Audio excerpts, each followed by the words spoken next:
El día que todo empezó a romperse no fue cuando me acosté con otro hombre, fue mucho antes, y lo sé porque lo recuerdo con una claridad incómoda, como si mi cuerpo lo hubiera entendido antes que mi cabeza.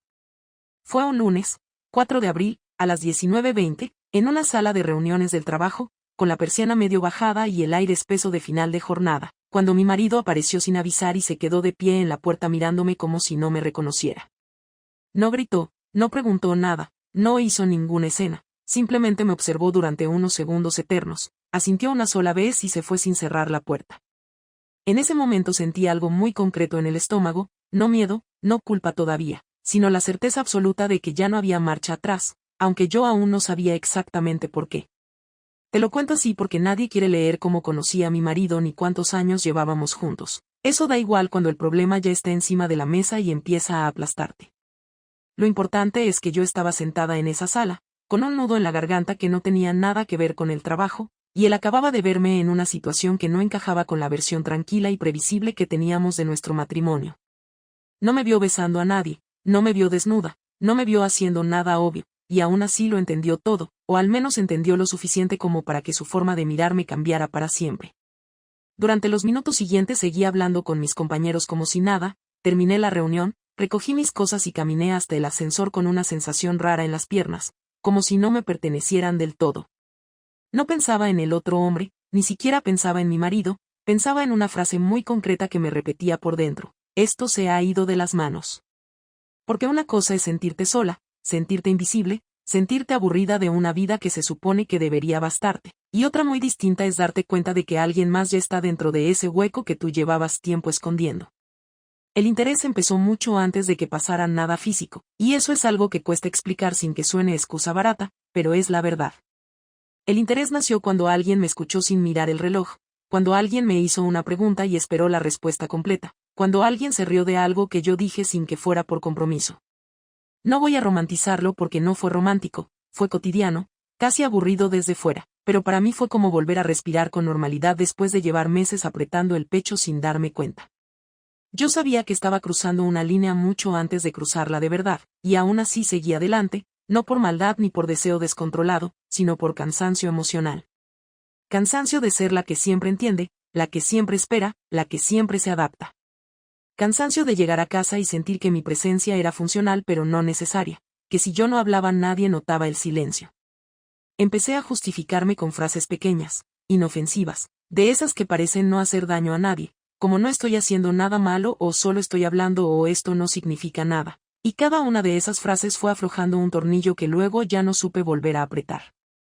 La atención se volvió adictiva, y eso sí da miedo reconocerlo, porque nadie quiere verse a sí misma como alguien que depende de la mirada de otro para sentirse válida. Pero la realidad es que cuando llevas tiempo sin sentirte deseada, sin sentirte importante para la persona con la que compartes la vida, cualquier gesto mínimo se amplifica.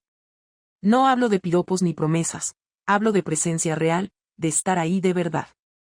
Y yo, que siempre me había considerado fuerte y bastante clara con mis límites, empecé a moverlos sin darme cuenta, centímetro a centímetro, como quien no quiere admitir que se está alejando del punto de partida.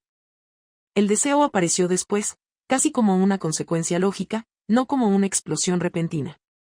No fue un momento de locura, fue una acumulación silenciosa de pensamientos que ya no tenían que ver solo con sentirme escuchada, sino con imaginar cómo sería no sentirme tan sola al llegar a casa. Y eso es peligroso, porque cuando empiezas a imaginar, ya estás a medio camino de actuar, aunque todavía te repitas que jamás harías algo así, que tú no eres ese tipo de persona, que conoces tus valores. Yo también pensaba eso, y aún así aquí estoy, contándote esta historia. La acción, o mejor dicho, el momento en el que todo se descontroló, no fue planeado ni impulsivo, fue torpemente humano. Una sucesión de decisiones pequeñas que, vistas una a una, parecen inofensivas, pero juntas forman una bomba. Yo no me levanté un día pensando voy a engañar a mi marido, eso nunca pasó, pero sí me levanté muchos días pensando no puedo seguir sintiéndome así, y entre una cosa y la otra hay menos distancia de la que nos gusta admitir. Cuando mi marido me vio aquella tarde, su reacción fue tan contenida que me asustó más que cualquier grito. No me escribió, no me llamó, no me preguntó nada esa noche. Llegué a casa a las 21:30 y él estaba sentado en el sofá, con la misma postura de siempre, como si nada hubiera ocurrido, pero el ambiente era distinto, pesado, tenso, cargado de algo que no se decía. Cenamos casi en silencio, hablamos de cosas prácticas, y en ningún momento mencionó lo que había visto. Yo tampoco lo hice. Ese silencio fue el primer castigo, aunque yo aún no lo sabía. Me acosté esa noche con el corazón acelerado y una mezcla horrible de alivio y miedo, porque parte de mí pensaba que quizá no había sido tan grave, que a lo mejor lo había malinterpretado, que tal vez todo se podía reconducir si yo hacía las cosas bien a partir de ahora. Spoiler, no. Hay miradas que no se pueden desver, y la suya ya no era la misma. Si algo aprendí muy rápido es que el verdadero inicio de una historia así no es el engaño en sí, sino el momento en el que dejas de ser honesta contigo misma. Yo llevaba tiempo mintiéndome, minimizando lo que sentía, escondiendo mi insatisfacción detrás de rutinas cómodas, y cuando alguien externo apareció y puso el dedo justo ahí, no supe apartarlo. No porque fuera irresistible, sino porque yo estaba vacía por dentro y necesitaba llenarme de algo, de lo que fuera. Esta primera parte no va de culpa ni de arrepentimiento todavía, va de reconocer cómo se llega a un punto que jamás pensaste pisar. Todo lo que vino después pasó muy rápido, en menos de un mes, como una avalancha que no te da tiempo a esquivar. Y créeme cuando te digo que lo peor no fue que mi marido descubriera lo que estaba pasando, sino cómo decidió reaccionar cuando ya no quedaban dudas. Pero eso viene después. Aquí solo quería dejar claro una cosa. Las traiciones no siempre empiezan con una cama ni con un mensaje comprometido, a veces empiezan con una puerta abierta, una mirada que dura medio segundo de más y una persona que decide no apartarse cuando debería hacerlo. Y yo, aunque ahora lo vea con claridad, en ese momento ya estaba demasiado dentro como para fingir que no estaba pasando nada. La semana siguiente fue una especie de tregua falsa que ahora sé que solo existió en mi cabeza, porque Javier ya estaba actuando desde el primer minuto, aunque yo tardé en entenderlo. No me preguntó nada durante días, no cambió su rutina de forma evidente, no levantó la voz ni hizo comentarios pasivo-agresivos, y esa normalidad exagerada fue lo que más me descolocó, porque convivir con alguien que ha decidido observarte en silencio es mucho más inquietante que discutir. Yo seguí yendo al trabajo, saliendo a la misma hora, llegando a casa sobre las 9:30, intentando comportarme como siempre, pero con una tensión interna constante, midiendo cada palabra, cada gesto, cada explicación innecesaria, como si cualquier detalle pudiera delatar algo que ya no estaba tan escondido como yo creía. El jueves, 7 de abril, a las 25, pasó algo que en ese momento me pareció anecdótico y que luego entendí como el principio real del descubrimiento. Javier me llamó mientras yo estaba saliendo del edificio del trabajo, y no era habitual que lo hiciera a esa hora, porque solíamos hablar ya en casa, así que atendí con cierta inquietud, y él me preguntó con una voz sorprendentemente neutra si podía pasar a recoger unas carpetas que, según dijo, había dejado en el maletero de mi coche el fin de semana anterior. Le contesté que sí, que estaba saliendo justo en ese momento, y colgó sin añadir nada más, lo cual me dejó una sensación rara, pero no suficiente como para sospechar lo que estaba haciendo en realidad. Cuando llegué al garaje, él ya estaba allí, apoyado en la pared, mirando el móvil, y levantó la vista al verme con una media sonrisa que no le llegaba a los ojos. Abrí el coche, saqué las carpetas del maletero, se las di, y en ese intercambio aparentemente trivial sentí algo muy concreto, una atención excesiva en su forma de observarme, como si estuviera comprobando algo que solo él sabía. No dijo nada, me dio las gracias y se fue delante, y yo me quedé un momento más en el coche, respirando hondo, intentando convencerme de que estaba exagerando, porque cuando una vive con miedo de ser descubierta empieza a haber amenazas donde quizá no las hay. Esa noche, durante la cena, fue la primera vez que noté un cambio real en su actitud, no por lo que decía, sino por cómo escuchaba. Me preguntó por el trabajo con un interés que no recordaba desde hacía años, me pidió detalles concretos, nombres, horarios, incluso me preguntó por una reunión que yo había mencionado de pasada días atrás, y todo eso, que en otro contexto me habría parecido positivo, me resultó incómodo, porque sentía que no era curiosidad, era verificación. Yo respondí con cuidado, sin mentir de forma descarada, pero omitiendo lo justo, y en un momento dado me preguntó directamente si últimamente me quedaba más tiempo en la oficina por algún motivo especial, y yo le contesté que había bastante carga de trabajo y que estábamos cerrando un proceso importante, y él asintió despacio, sin contradecirme, como si ya hubiera escuchado esa respuesta antes. El sábado, 9 de abril fue el día en que todo terminó de encajar para él, aunque yo no lo supe hasta más tarde. Yo había dicho que iba a pasar la mañana en casa de una amiga, lo cual no era mentira del todo, porque quedamos para comer, pero no mencioné que antes iba a tomar un café con otra persona, y esa omisión fue suficiente para que Javier decidiera comprobar por su cuenta hasta dónde llegaba mi versión. No me siguió de forma evidente ni me llamó para pillarme en un renuncio. Hizo algo mucho más simple y mucho más efectivo. Esperó. Esperó a que yo me relajara, a que creyera que no pasaba nada, y luego hizo una pregunta que parecía inocente y que en realidad estaba diseñada para confirmar lo que ya sospechaba. Cuando volví a casa sobre las 5 de la tarde, me preguntó qué tal había ido el día, le conté lo justo, mencioné a mi amiga, la comida, una charla larga, y entonces me preguntó, casi al final, a qué hora había llegado al bar donde habíamos quedado, y ese detalle, tan concreto, tan innecesario, fue el que me hizo cometer el error. Le dije una hora aproximada que no coincidía con la realidad, no por estrategia, sino por nervios, y vi cómo algo cambiaba en su cara, muy leve, apenas un gesto, pero suficiente para que yo supiera que había dicho algo que no encajaba con la información que él ya tenía. Esa noche no dormimos juntos, no porque lo decidiera explícitamente, sino porque él se quedó en el salón viendo una serie hasta tarde y yo no insistí, y ese silencio físico fue mucho más elocuente que cualquier discusión.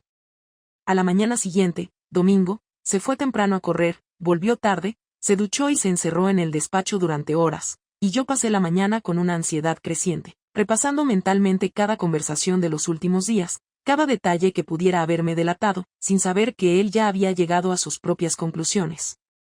El descubrimiento definitivo no vino de una prueba concreta ni de una escena clara, vino de una suma de incoherencias pequeñas que, juntas, ya no se podían ignorar.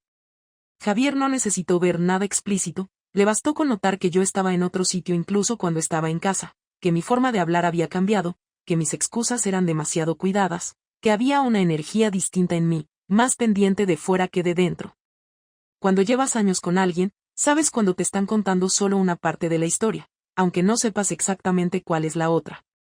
La confrontación directa llegó el lunes, 11 de abril por la noche, pero incluso ahí Javier mantuvo una calma que me desarmó por completo.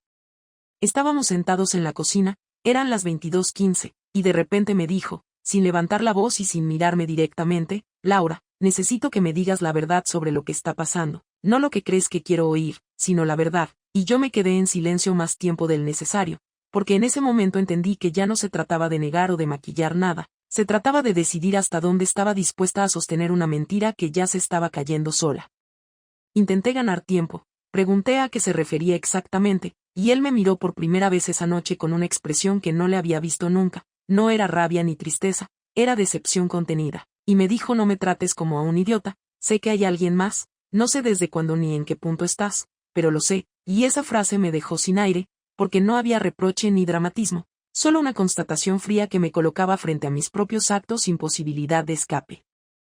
No admití todo en ese momento, tampoco lo negó todo, me moví en ese terreno cobarde de las medias verdades, le dije que estaba confundida, que me sentía distante, que no había pasado nada grave, y él me escuchó sin interrumpirme, con los brazos cruzados, y cuando terminé me dijo lo grave no es lo que haya pasado o no, lo grave es que lleva semanas mirándome como si yo fuera un mueble, y esa frase me golpeó más fuerte que cualquier acusación directa, porque era dolorosamente cierta.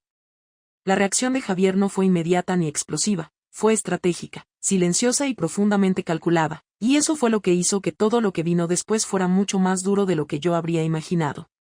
No levantó la voz, no lloró delante de mí, no me pidió explicaciones una y otra vez, simplemente se levantó, me dijo que necesitaba pensar y que durante unos días iba a observar, y se fue a dormir al despacho. Yo me quedé sola en la cocina, con una mezcla de alivio y miedo, sin saber que esa observación tranquila era, en realidad, el inicio de algo mucho más contundente, porque Javier no es impulsivo, nunca lo ha sido, y cuando decide actuar, lo hace con una frialdad que no deja espacio para el arrepentimiento de última hora. Esa noche entendí que el descubrimiento no siempre es un momento espectacular, a veces es un proceso lento, incómodo y silencioso, en el que la otra persona deja de preguntarse si está equivocada y empieza a preguntarse qué va a hacer con lo que ya sabe. Y yo, aunque todavía no era consciente de las consecuencias reales, supe que había cruzado un punto del que ya no se vuelve igual, porque cuando alguien te mira sabiendo que le has fallado, aunque no tenga todos los detalles, la relación deja de apoyarse en la confianza y empieza a sostenerse en el daño, y eso nunca acaba bien. La conversación real no empezó esa noche en la cocina, empezó 2 días después, el miércoles, 13 de abril, a las 21:40, cuando Javier me pidió que me sentara con él en el salón y cerró la puerta con un gesto tranquilo que no admitía discusión, y supe que ya no estaba observando, que había terminado de hacerlo y había llegado a una conclusión que yo no controlaba. Me senté frente a él en el sofá, con la espalda recta y las manos juntas, como si eso pudiera darme alguna ventaja, y durante unos segundos ninguno habló, porque hay silencios que no son incómodos, son previos a algo inevitable. Fue él quien empezó diciendo que no quería gritos ni dramatismos, que ya estaba cansado de imaginar escenarios y necesitaba escucharme sin filtros, y esa forma de plantearlo, tan ordenada, me descolocó más que si hubiera entrado hecho una furia. Le dije que no sabía por dónde empezar y él respondió que empezara por lo que más me costara decir, porque seguramente ahí estaba lo importante, y me quedé mirando el suelo, respirando despacio, intentando ordenar una verdad que no quería salir limpia porque sabía que iba a hacer daño. Le hablé de la distancia, del cansancio, de sentirme sola incluso estando acompañada, y mientras hablaba notaba cómo su expresión iba cambiando, no porque no entendiera lo que decía, sino porque reconocía partes de eso y aún así no le servía como explicación. En un momento dado me interrumpió y me dijo con una voz firme pero contenida que todo eso podía haberlo escuchado meses atrás, que incluso habría intentado arreglarlo, pero que ahora necesitaba saber si había otra persona y hasta qué punto había llegado yo con esa historia, porque no estaba dispuesto a seguir hablando en abstracto. Ahí fue donde empecé a buscar excusas de forma casi automática, no para engañarlo, sino para protegerme, porque admitir ciertas cosas en voz alta las hace más reales de lo que uno está preparada para asumir. Le dije que no había sido algo planeado, que no había querido llegar a ese punto, que había sido una confusión que se me fue de las manos, y él me escuchó con los brazos cruzados, sin levantar la voz, hasta que me preguntó directamente si había sido físico. Ese momento fue como una pared delante de mí, porque sabía que cualquier respuesta iba a cambiarlo todo, y aún así contesté, no de forma clara, sino dando rodeos, diciendo que no era como él imaginaba, que no había sido una aventura, que no había pasado de golpe, y Javier, con una paciencia que ahora sé que no era comprensión sino autocontrol, me dijo que dejara de hablar como si estuviera en una reunión de trabajo y le respondiera como su mujer. Le dije que sí, que había sido físico, y no hubo un estallido inmediato, solo un silencio largo en el que él se levantó, caminó hasta la ventana, la abrió un poco y volvió a sentarse, y ese gesto tan cotidiano fue más duro que cualquier golpe en la mesa. Me preguntó desde cuándo y le di una fecha aproximada, me preguntó cuántas veces y le dije que no llevaba la cuenta, lo cual fue una mala idea, porque vi cómo apretaba la mandíbula y me dijo que no le mintiera con evasivas, que no estaba allí para protegerme. Intenté explicarle que no había sido una relación paralela como tal, que no había planes ni promesas, que había sido algo que ocurrió en un momento en el que yo estaba mal, y entonces fue cuando levantó la voz por primera vez, no gritando, pero sí con una dureza que me hizo encogerme en el sofá. Me dijo que estaba harta de oír explicaciones que empezaban por él y terminaban por mí, que todo lo que decía giraba alrededor de cómo me sentía yo y de lo mal que lo había pasado yo, y que en ningún momento estaba asumiendo lo que había hecho desde su lugar, desde el daño concreto y real que le estaba causando. Le contesté que no intentaba justificarme, que solo quería que entendiera cómo había llegado hasta ahí, y él me respondió que entender no implicaba aceptar, y que aunque pudiera comprender mis motivos, eso no borraba el hecho de que yo había tomado decisiones conscientes que habían roto algo entre nosotros. La discusión subió de intensidad a partir de ahí, porque yo empecé a sentirme atacada y me defendí como pude, sacando reproches antiguos, recordándole su frialdad, su falta de atención, su manera de dar por sentada mi presencia, y aunque todo eso tenía parte de verdad, en ese contexto sonó como una estrategia barata para repartir culpas. Javier me dejó hablar, pero cuando terminé me dijo algo que me dejó sin respuesta. Me dijo que él podía haber sido un mal marido en algunos aspectos, pero que nunca había traicionado el acuerdo básico que teníamos, y que eso era algo que no se compensaba con listas de errores pasados. En un momento de desesperación le dije que no sabía si aún quería seguir casada, no porque quisiera separarme, sino porque estaba agotada de una vida que ya no reconocía, y esa frase fue gasolina sobre el fuego, porque Javier se levantó de golpe y me dijo que no usara la duda como excusa para no asumir responsabilidades, que yo había actuado como si ya no lo estuviera, y que ahora tenía que afrontar las consecuencias de eso.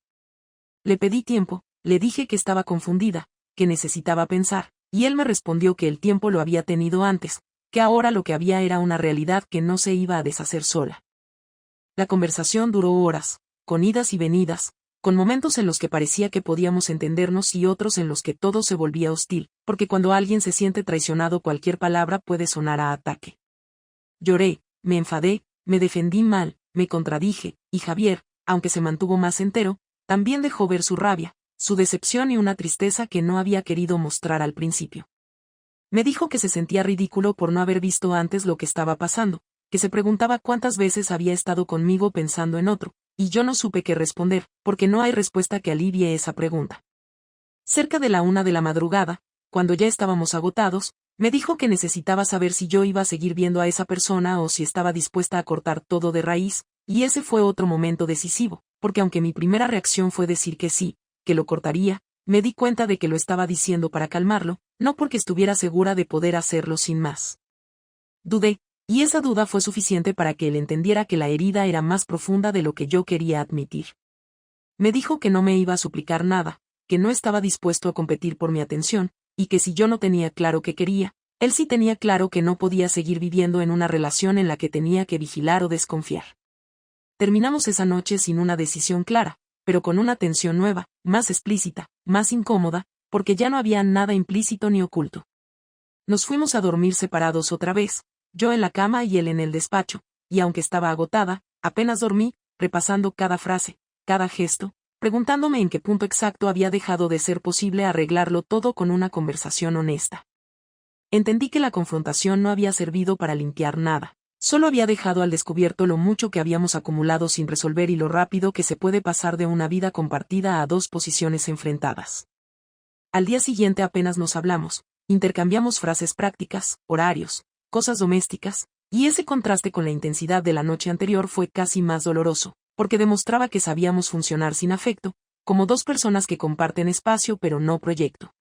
Yo me movía por la casa con una sensación constante de culpa y rabia mezcladas, enfadada conmigo misma por haber llegado hasta ahí y enfadada con él por no haber estado cuando yo lo necesitaba, aunque sabía que esa mezcla no me llevaba a ningún sitio. Lo que no sabía todavía era que mientras yo intentaba procesar la confrontación, Javier ya había decidido que no se quedaría quieto esperando a que yo aclarara mis sentimientos, y que su forma de reaccionar no iba a ser una conversación más ni un ultimátum emocional, sino algo mucho más concreto y tangible que me iba a colocar en una posición para la que no estaba preparada. Yo creía que lo peor había sido decirlo todo en voz alta, enfrentar su mirada y asumir mi error, pero estaba equivocada, porque la verdadera sacudida no llegó con la confesión, llegó con la forma en la que él decidió devolverme el golpe, no con palabras, sino con hechos. La primera señal de que Javier había pasado de las palabras a los hechos llegó el viernes, 15 de abril a las 8:10 de la mañana, cuando recibí un correo del Departamento de Recursos Humanos de mi empresa pidiéndome que pasara por su despacho ese mismo día antes de las 12, sin más explicación, con un asunto neutro que no decía nada y lo decía todo al mismo tiempo. Al principio pensé que tenía que ver con un proyecto, con un ajuste interno, con cualquier cosa menos con mi vida personal, porque una siempre cree que puede compartimentar las cosas, que lo privado se queda en casa y lo profesional sigue su curso, pero mientras me vestía noté que las manos me temblaban y supe que aquello no era casualidad. Javier no me había dicho nada la noche anterior, apenas habíamos cruzado un par de frases prácticas, y esa calma aparente empezó a tomar otro significado, uno mucho menos tranquilizador. Llegué a la oficina con una sensación de vértigo que no tenía que ver con el trabajo, y cuando entré en el despacho de recursos humanos vi sentados al responsable del área, a una persona de dirección y a una mujer que no conocía, con una carpeta delante y una expresión seria que no invitaba a la conversación informal. Me ofrecieron sentarme, cerraron la puerta y el responsable empezó a hablar con un tono cuidadosamente neutro, diciendo que habían recibido una información que afectaba a mi conducta profesional y que necesitaban contrastar algunos hechos antes de tomar decisiones.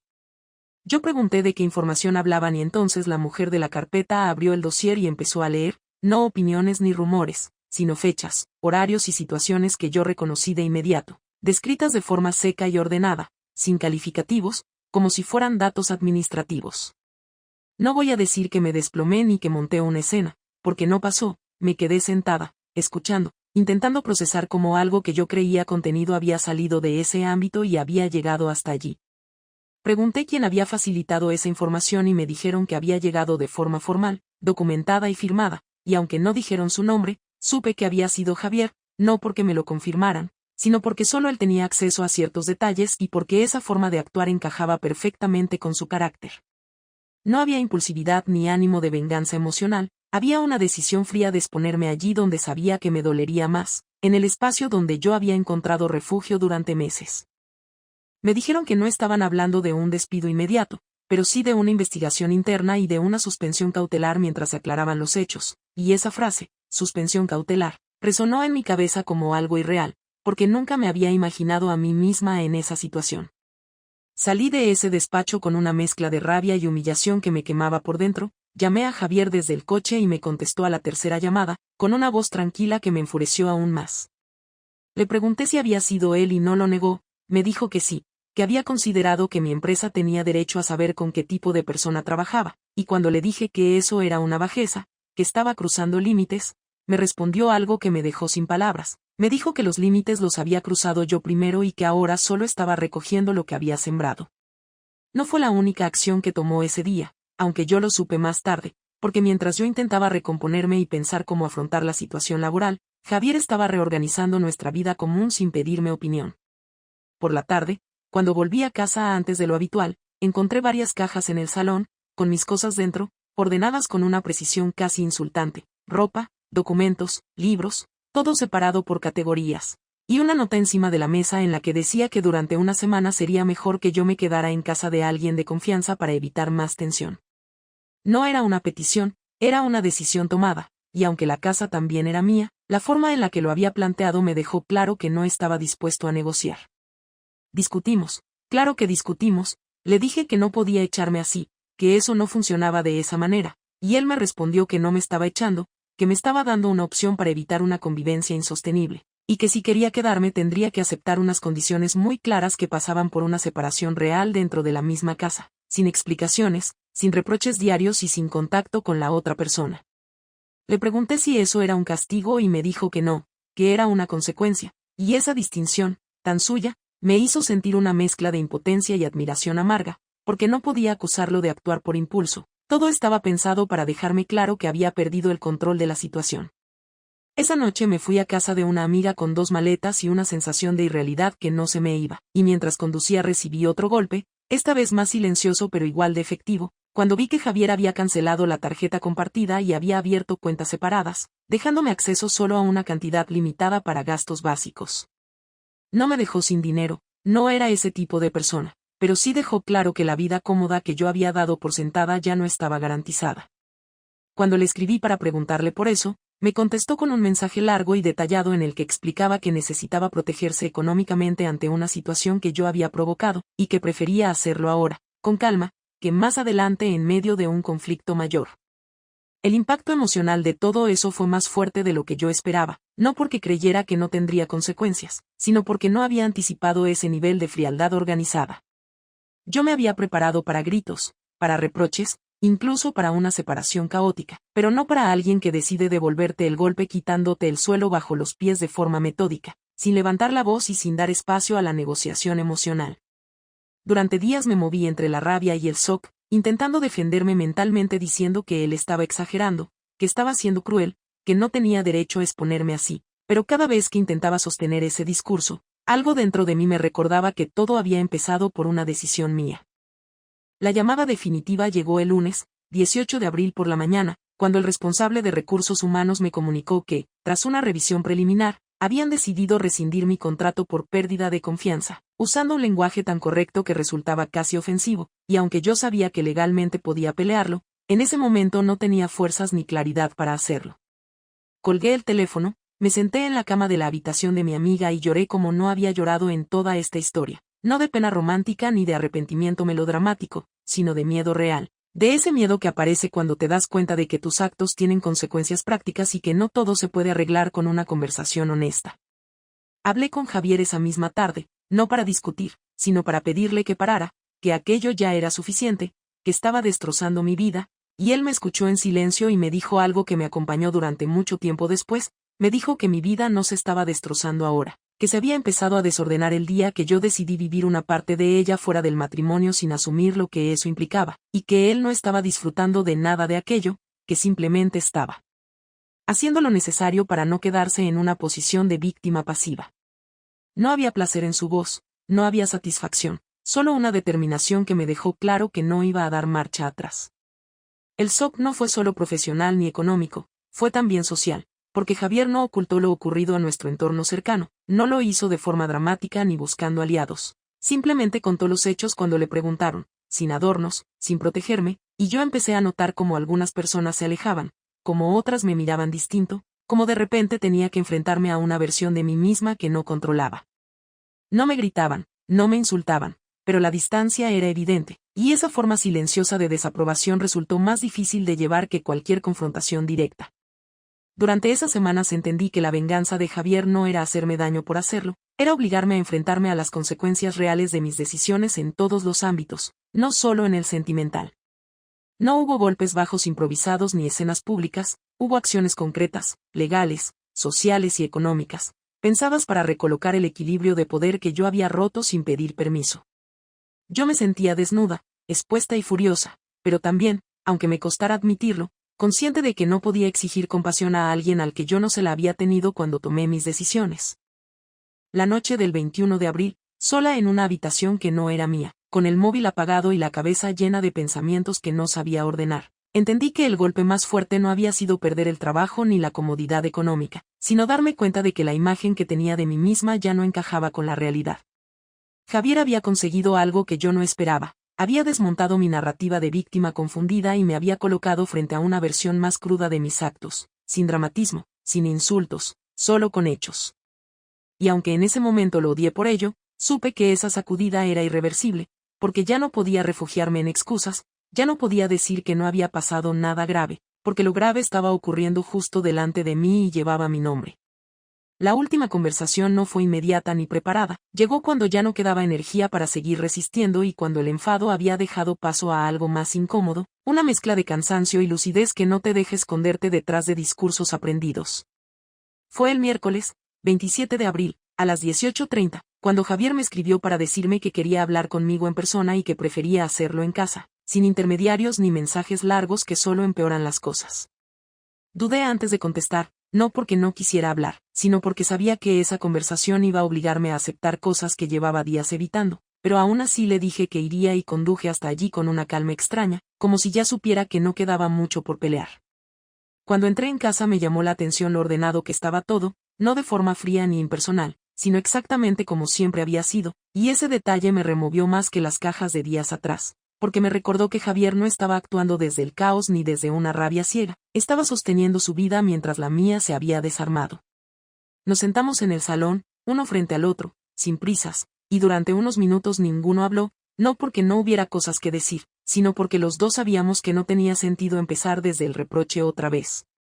Fui yo la que rompió el silencio, le dije que estaba enfadada, que me había dolido mucho cómo había manejado todo, que sentía que me había expuesto de forma innecesaria, y mientras hablaba notaba cómo esa rabia iba perdiendo fuerza, porque decirla en voz alta la hacía menos sólida de lo que había sido en mi cabeza. Javier me escuchó sin interrumpirme y cuando terminé me dijo que entendía que me sintiera así, pero que no estaba dispuesto a pedir perdón por haberme mostrado las consecuencias reales de lo que había pasado, y esa frase, dicha sin dureza, me hizo bajar la guardia de una forma que no esperaba. Le dije entonces que estaba triste, no solo por lo que había perdido, sino por darme cuenta de que había construido una versión de mí misma que no se sostenía cuando se la miraba de cerca, que durante semanas me había contado que todo era producto de la distancia y del desgaste, pero que ahora veía que también había habido egoísmo y una falta de honestidad que no podía seguir negando. Javier asintió despacio y me dijo que esa era la primera vez que sentía que yo estaba hablando sin intentar protegerme, y aunque me dolió escucharlo, supe que tenía razón. La conversación avanzó sin gritos ni interrupciones, como si los dos estuviéramos demasiado cansados para volver a empezar una guerra que ya había dejado claro que no tenía ganadores. Hablamos de cómo habíamos llegado hasta ahí, no para buscar culpables nuevos, sino para entender en qué punto habíamos dejado de hablarnos de verdad, y por primera vez en semanas sentí que podía reconocer mis errores sin necesidad de añadir un pero detrás. Le dije que no me sentía orgullosa de lo que había hecho, que no había sido un desliz ni un accidente, sino una serie de decisiones conscientes que había tomado para evitar enfrentarme a una insatisfacción que no supe expresar a tiempo, y al decirlo sentí algo parecido a alivio, no porque me liberara de la culpa, sino porque dejaba de pelear contra la realidad. Javier también habló de su dolor, de cómo había pasado noches enteras preguntándose en qué momento había dejado de importarme, de la humillación silenciosa de darse cuenta de que había estado compartiendo su vida con alguien que ya estaba en otra parte, y escuchar eso sin interrumpirlo ni defenderme fue una de las cosas más difíciles que he hecho. Hubo un momento en el que me dijo que lo que más le había dolido no era la parte física, sino la sensación de haber sido sustituido sin previo aviso, y esa frase se me quedó clavada porque resumía algo que yo había intentado minimizar desde el principio. En ese punto la conversación cambió de tono, no porque se volviera más amable, sino porque empezó a ser más práctica, más concreta, y Javier me preguntó directamente qué quería hacer ahora, no dentro de un año ni cuando todo se calmara, sino en ese momento, con lo que teníamos encima de la mesa. Me quedé en silencio un rato largo, porque hasta entonces había vivido en una especie de espera constante, como si algo externo fuera a decidir por mí, y me di cuenta de que ya no tenía sentido seguir así. Le dije que no sabía si podía pedirle que confiara en mí otra vez, porque no estaba segura de merecerlo, y que tampoco sabía si yo misma era capaz de volver a una relación que ya había demostrado no saber cuidar. Javier no reaccionó con sorpresa, parecía haber llegado a esa conclusión antes que yo, y me dijo que él tampoco estaba seguro de poder reconstruir algo sobre una base que se había roto de esa manera, no porque no me quisiera, sino porque había aprendido que querer no siempre es suficiente para sostener un proyecto compartido. Me dijo que había pensado mucho en la posibilidad de intentarlo, de ir a terapia, de empezar de cero, pero que cada vez que imaginaba ese escenario sentía una vigilancia constante que no quería para su vida, y escuchar eso me dolió, pero también me pareció honesto de una forma que yo no había sido al principio. Le pregunté entonces si eso significaba que quería divorciarse y él me respondió que no tenía prisa por ponerle un nombre, pero que sí tenía claro que necesitaba una separación real, no solo física, sino emocional, para poder entender quién era él fuera de todo aquello. No lo dijo con rencor ni con reproche, lo dijo como alguien que ha aceptado que hay cosas que no se pueden forzar sin que pierdan su sentido. Yo asentí, y aunque una parte de mí quería discutirlo, otra parte, más cansada y más lúcida, sabía que insistir habría sido solo alargar algo que ya no tenía la forma que necesitábamos. Hablamos de los próximos pasos, de cómo organizar la separación de manera civilizada, de los tiempos, de los aspectos prácticos que quedaban por resolver, y esa conversación, tan poco romántica y tan concreta, fue extrañamente tranquilizadora, porque nos devolvió un mínimo de control en medio del caos.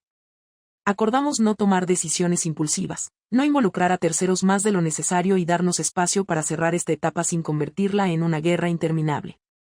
No fue un pacto bonito ni emotivo, fue un acuerdo funcional, pero en ese momento eso era lo máximo a lo que podíamos aspirar.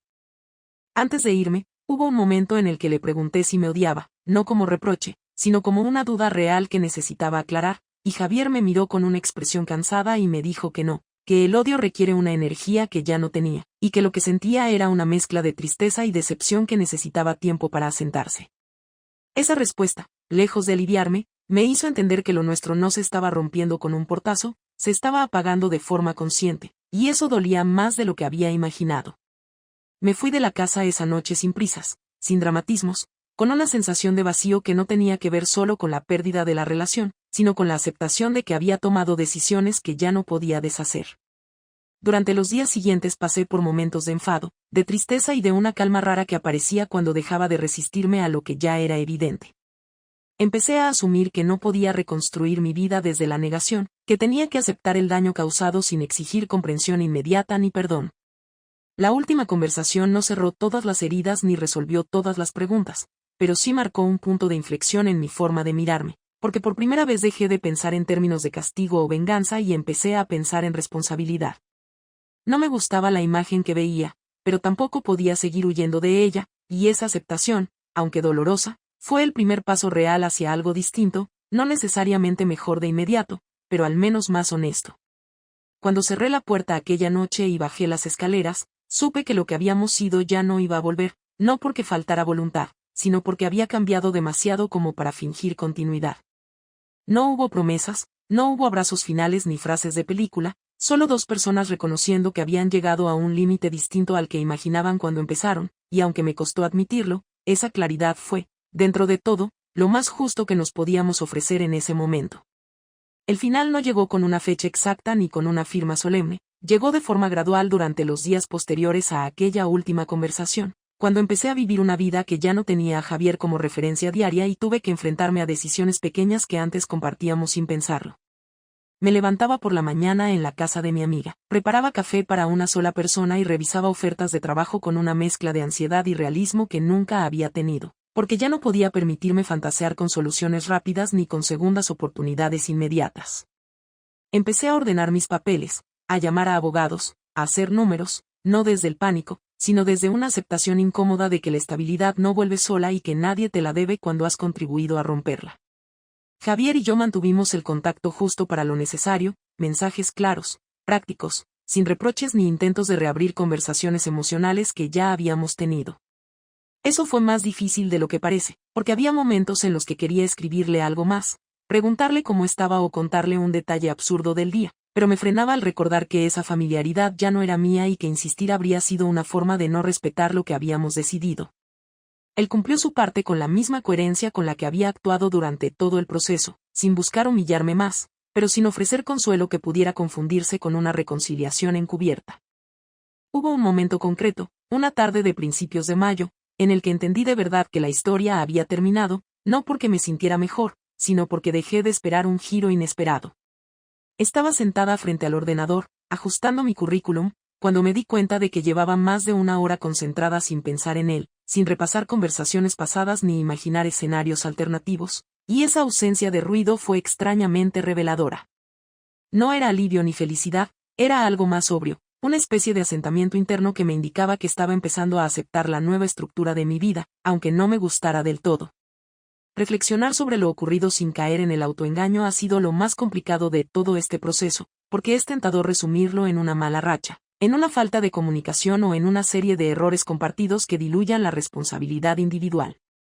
Yo he tenido que aceptar que, aunque el matrimonio llevaba tiempo desgastado, fui yo quien decidió buscar fuera lo que no supe pedir dentro, y que esa decisión tuvo consecuencias que no puedo atribuir a nadie más. Reconocerlo no me convierte en un monstruo ni me obliga a flagelarme eternamente, pero sí me exige una honestidad que antes no tuve, empezando por dejar de justificarme con discursos cómodos.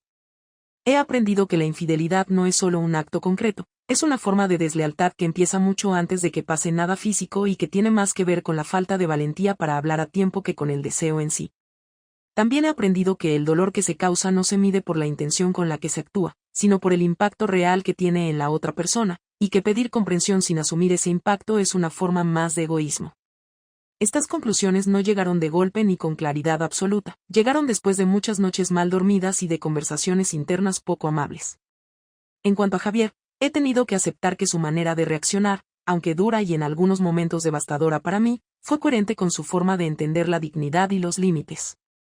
No buscó destruirme por placer ni por rabia ciega, buscó protegerse y recuperar el control de una situación en la que se había sentido desplazado sin aviso. Eso no significa que todo lo que hizo me pareciera justo ni fácil de perdonar, pero con el tiempo he entendido que exigirle una reacción suave habría sido otra forma de no respetar su dolor. Él actuó como supo y como pudo, y yo debo cargar con mi parte sin exigirle que la aligere.